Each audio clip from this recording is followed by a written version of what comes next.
Just really fun stuff. That's the other thing about indie comics is I feel like they have way more fun. You know, creator like when I make comics too, and I feel like I'm having way more fun than somebody at Marvel and DC.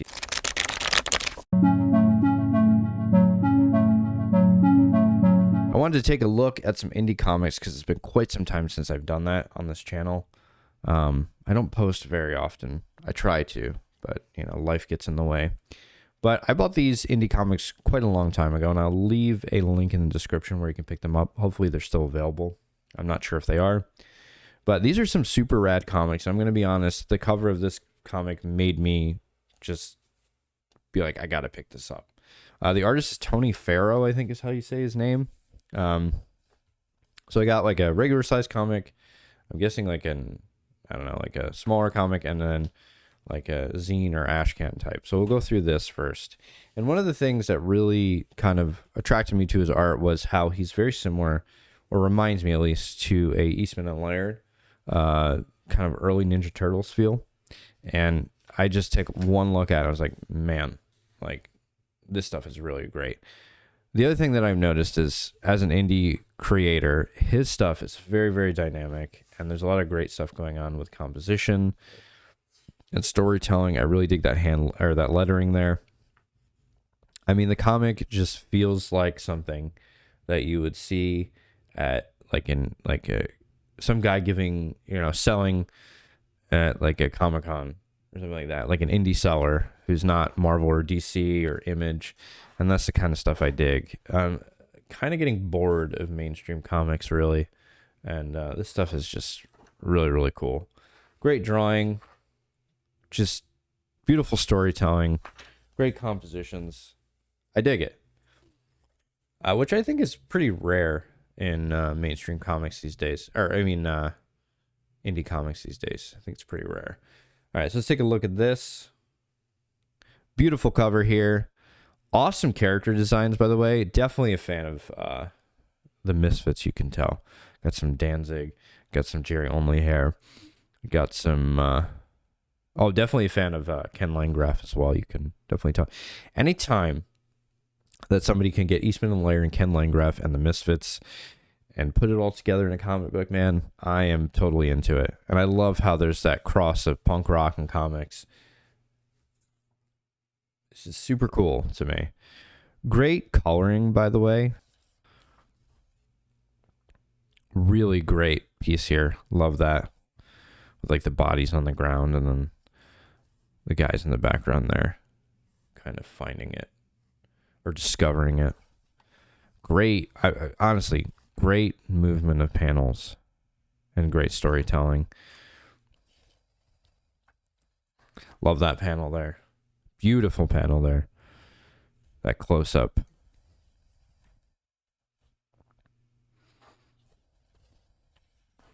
Just really fun stuff. That's the other thing about indie comics is I feel like they have way more fun. You know, creator like when I make comics too, and I feel like I'm having way more fun than somebody at Marvel and DC is, because it's always for a paycheck. You know, I could hit this many pages by the end of the week, or if I want to make my pay, or if I want to hit the deadline. And with indie comics, you don't have that worry. You just kind of do whatever you feel. And that's super rad. Anyways, this cover is what sold me this. Man, when I saw this cover, I was just like, I got to pick this up. So reminiscent of the early Ninja Turtle days. Even the way he's drawing like the weaponry is really cool and very creative. We have this beautiful establishing shot here. Anytime that you pick up any book on how to draw comics or how to make comics or whatever, it always tells you that you have to have this establishing shot to kind of let the reader know where you are in the story. And he does a beautiful job. I love his perspective work. I love the hatching that he's doing around the form. He's doing really, really interesting stuff with ink, and I really dig that. And then, of course, we get into this panel as we are looking in on our characters, and it's just really great storytelling. You know, comic books are such a difficult medium, and when you can do it right, man, it feels really great, and it looks really great too. I love this panel here of being like in the theater. Very cool character here. One thing I will say about this comic, the one downside, it feels like it's glossy paper. It looks like it would be newsprint, but it's actually on glossy paper, or feels like glossy. It might be like no, it doesn't feel like matte. It feels glossy and it looks glossy. At least to me it does. I wish it was on newsprint, but I don't know how difficult it is to print or how much more expensive it is to print comics on demand on newsprint. But I will say that we've gotten much better with printing comic books since the early days of printing, like 10, 15 years ago. So they feel more like a DC Marvel floppy, but we're still not quite there yet. But yeah, I wish it was on newsprint. That's my one kind of negative. But everything else, man, the art's really cool. We got a female character with a mohawk, obviously. Anytime you have an outlaw comic or an indie comic, you have to do that. And this masked character, kind of like a Casey Jones. Very cool. I love how it's very dynamic. We got some motorcycles here.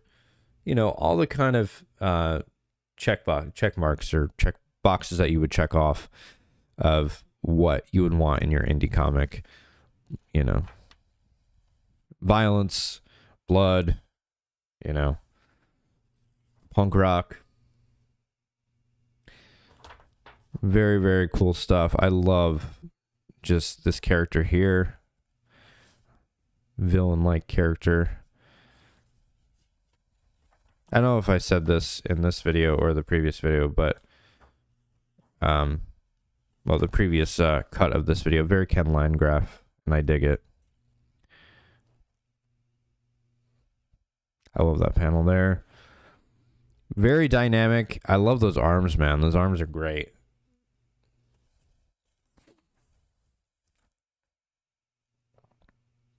That's a great panel there too. That's a really beautiful panel of that car being shot at as it's coming down with the hatching. When you look at a comic book from the standpoint of an artist, and you look at beautiful, beautiful hatching and ink work, it's so much time that's being put into that and being sacrificed just to make a really beautiful looking comic. And man, he really knocked it out of the park. Just a beautiful comic. And it's stuff like this that really inspires people to want to make comics. And I don't know. I mean, I imagine he's not making very much money off of these, which is an absolute travesty.